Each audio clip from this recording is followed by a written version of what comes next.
Sequels? No. These sets are from...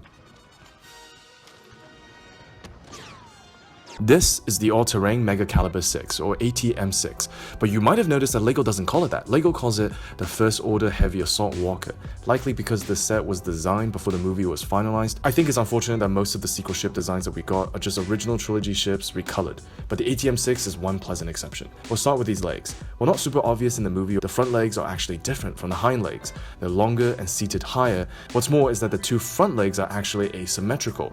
It kind of looks like it's wearing a shoulder pauldron. Another interesting detail on these legs are on the shins. These are actually serrated cable cutters.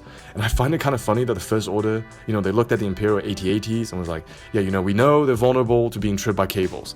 And they said, we could switch to a wheel-based or tread-based vehicle, or we could just add knives to the front of the legs. And you can't miss it, the massive cannon is not only gorgeous, but also incredibly simple and fun to play with. This is probably the single best integration of these massive Gatling shooter wheels. The shaping all around is just phenomenal. I love this angled down red Cyclops eyes for the cockpit. The AT-M6 focuses a lot more on play features, but the trade-off here compared to the Hoth AT-AT that we got a couple years ago is space. There's a lot less troop carrying capacity. I think this is one of my favorite sequel designs. It feels like a natural iteration of technology in the Star Wars universe, even though it does feel a little silly, but it's silly in the way that's in line with the way that the First Order is portrayed. Maybe we'll get a remake of this in midi scale?